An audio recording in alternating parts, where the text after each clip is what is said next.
Ini adalah sesi perkongsian audiobook, bacaan buku siri cerita teladan untuk kanak-kanak oleh Enid Blyton, versi terjemahan ke bahasa Indonesia dengan judulnya 3 Permintaan dan Cerita-cerita Lain.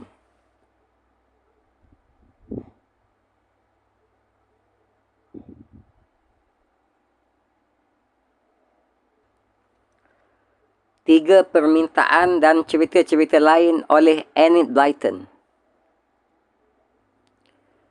Ini adalah versi terjemahan ke bahasa Indonesia dari versi asal dalam bahasa Inggeris, The Three Wishes and Other Stories by Enid Blyton, copyright 1950.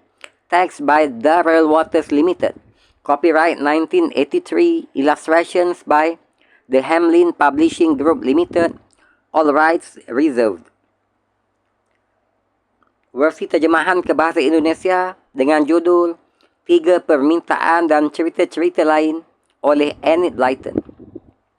Diterbitkan pertama kali oleh penerbit PT Gramedia Pustaka Utama, Jakarta 1986. Cetakan ke-13, Juni 2016. Charlie si Pembohong. Charlie si Pembohong. Jangan begitu, Charlie, ujar Molly sambil menyentuh lengan kawannya. Kau mencontek, meniru. Itu sama saja dengan berbohong.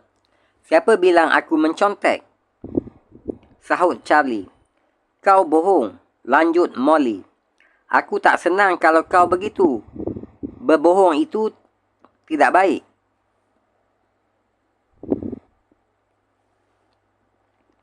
Charlie memang suka berbohong. Ia berbohong di sekolah dan juga pada waktu bermain-main. Bila bermain petak umpet, galah panjang, Charlie berbohong dan mengaku telah berteriak sebelum yang lainnya.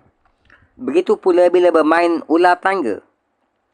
Charlie tak pernah mahu menuruni ular tetapi melewatinya sahaja.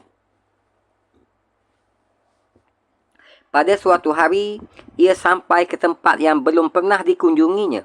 Tempat itu sangat aneh. Kampung apa ini? Tanya Charlie pada seorang gadis berwajah buruk yang ditemuinya di situ. Ini kampung bangsa penipu, jawab gadis itu. Ikutlah aku, kami hendak makan. Nanti ku kenalkan kau kepada yang lain. Charlie mengikutinya. Ia merasa heran dirinya bisa sampai ke tempat seperti itu. Rumah-rumahnya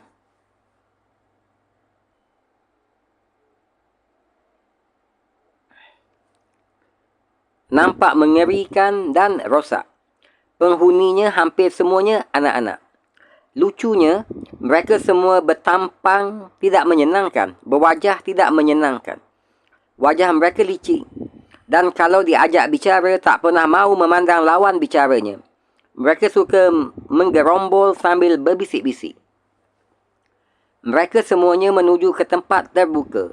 Di situ, ada seorang perempuan sedang menyenduk sup dari panci besar. Seorang pemuda membantunya membahagi-bahagikan mangkuk-mangkuk yang telah diisi sup kepada anak-anak. Charlie mengambil bahagiannya. Mangkuknya terisi penuh. Tetapi gadis yang duduk di sebelahnya melihat mangkuk itu. Itu punyaku, ujarnya cepat. Belum sempat Charlie mengucapkan sesuatu, gadis itu telah menukar mangkuk Charlie dengan mangkuknya yang sudah hampir kosong. Anak-anak lain tertawa. Setelah sup, dihidangkan daging dengan sayur-sayuran. Charlie meletakkan piringnya tepat di depannya. Ia bertekad menjaga piring makanannya agar tidak diserobot lagi. Tiba-tiba, anak yang duduk di sebelahnya mengatakan, "Hai, betapa tingginya pesawat itu terbang." Charlie memandang ke atas. Sementara itu, dengan cekatan, anak tadi menukar piring Charlie dengan piringnya. Ketika Charlie hendak mulai makan, dilihatnya piring di hadapannya sudah hampir kosong. "Kau ambil kepunyaanku," ujarnya kepada anak yang duduk di sampingnya. Tetapi anak itu nampak kaget dan menggelengkan kepala. Hal yang sama terjadi ketika dibahagikan puding.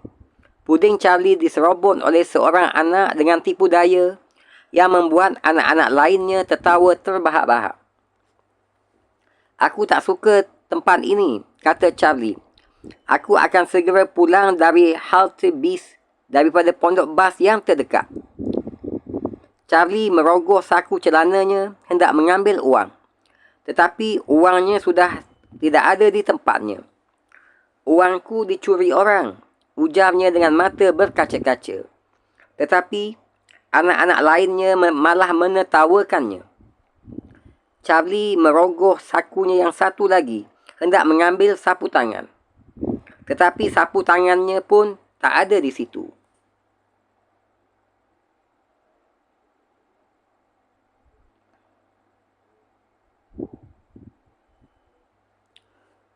Lalu nampak olehnya seorang gadis sedang membersihkan hidung dengan sapu tangannya.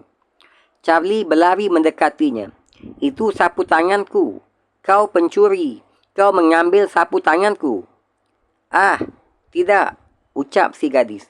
"Ini kepunyaanku. Hadiah ulang tahunku." "Kau mengada-ngada," sahut Charlie.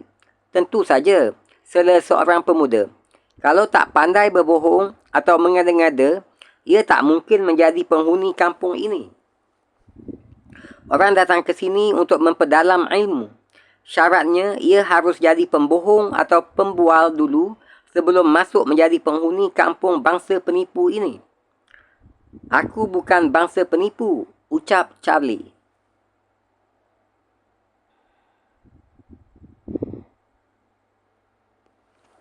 Tiba-tiba datang seorang perempuan bermata tajam. "Ah, kau juga bangsa penipu, nak," ujarnya. "Kau suka berbohong di sekolah dan licik dalam permainan. Kulihat, kau cukup pandai dalam ilmu tipu-menipu. Di samping itu, kau juga suka membual. Kami di sini menerima laporan lengkap mengenai tingkah lakumu. Itulah sebabnya kami tahu bahawa kau sudah siap menjadi murid di sini. Anak-anak, masuklah ke kelas kalian masing-masing." Anak-anak berlarian masuk ke rumah-rumah yang nampak mengerikan itu. "Kau ingin ikut kelas yang mana?" tanya perempuan tadi kepada Charlie. Wajahnya mengerikan, fikir Charlie. Keras dan licik. "Tidak, aku tak mahu ikut pelajaran di sini," sahut Charlie. "Harus," ujar perempuan itu. "Pilihlah kelas yang kau sukai. Lihat, di kelas itu anak-anak diajar menjadi maling, menjadi pencuri. Di kelas yang satu lagi, diajar mencopet, menyeluk saku. Dan di kelas yang sebelah sana, mereka diajar menipu orang-orang yang manis dan baik hati dengan cara mengarang cerita bohong yang kedengarannya benar-benar terjadi. Semuanya diajar menjadi penipu. Tapi kau boleh memilih jenis mana yang paling kau sukai." "Tak ada yang kusukai, tak ada yang kusukai," kata Charlie tersedu-sedu. Ia sangat ketakutan. "Aku ingin pulang. Aku tak suka tempat ini. Aku tak suka penipu dan tak suka menipu." "Ah," sahut perempuan bermata tajam tadi. Ia mulai kelihatan tak sabar. "Tiap hari kau berbohong. Jadi pasti kau menyukainya. Kalau tidak, pasti kau tak akan melakukannya. Di samping itu, apa katamu tadi? Kau tak suka penipu? Kau sendiri penipu. Tak sukakah kau pada dirimu sendiri? Kalau kau tak menyukai dirimu sendiri, tentu kau akan mengubah dirimu menjadi seseorang yang kau sukai." "Oh," ujar Charlie sambil mengusap air matanya. Membayangkan dirinya belajar menjadi orang yang curang dan tidak jujur bersama anak-anak berwajah licik di kampung bangsa penipu. Charlie merasa jijik. Ibu pasti marah kalau tahu aku ke sini, katanya. Beliau tak suka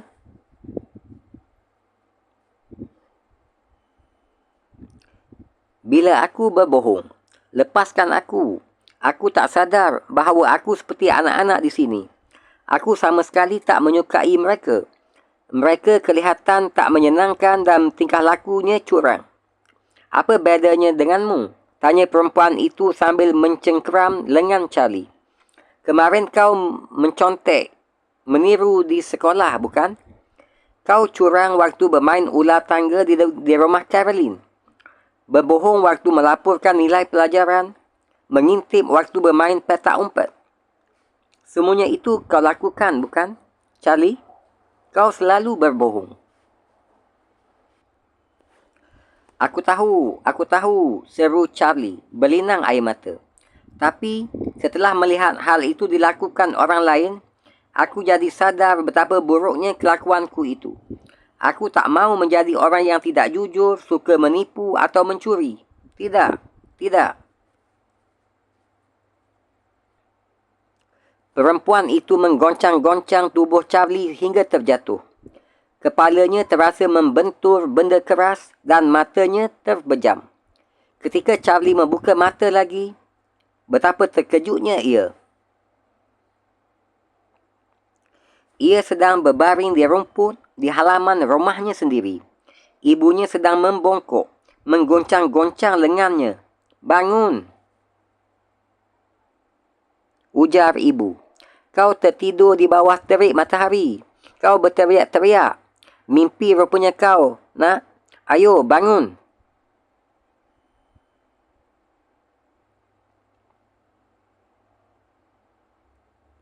"Oh, ibu," seru Charlie sambil berlari memeluk ibunya. "Oh, ibu, aku baru datang dari kampung bangsa penipu. Mereka tak memperbolehkanku pulang. Oh, betapa senangnya aku sudah berada di rumah lagi bersama ibu." Charlie menceritakan petualangan yang baru dialaminya. Ibunya terkejut. "Kukira kau belum terlalu lihai sebagai penipu, Charlie. Itulah sebabnya mereka mahu melepaskanmu pulang," kata ibu.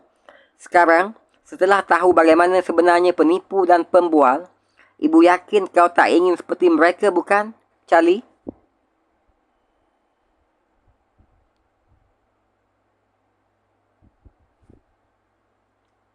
"Tidak, Bu," sahut Charlie. "Ibu mahu membantuku supaya tidak jadi seperti mereka, bukan?" "Tentu, nak," kata ibunya. Dan ibu Charlie benar-benar membantu anaknya. Sekarang orang tak segan bermain ular tangga dengan Charlie. Charlie tak pernah lagi berbohong. Ia mahu menuruni ular kalau memang harus.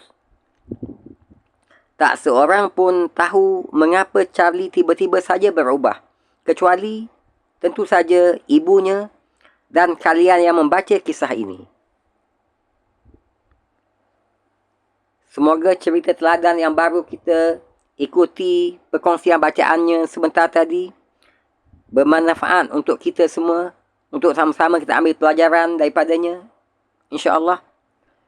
Terima kasih atas